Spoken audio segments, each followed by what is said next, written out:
There are many hadith, the most famous one, the hadith that Ibn Rajab rahimahullah wrote the entire book about this hadith, that as a person goes out seeking knowledge, the inhabitants of the heavens and the earth all seek forgiveness for that person.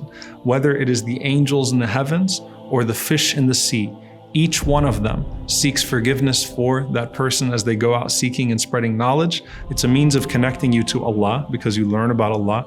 A means of connecting you to the Prophet ﷺ because you become an inheritor of the Prophet ﷺ. A means of connecting you to the angels because they lower their wings in approval for you, spread their wings out.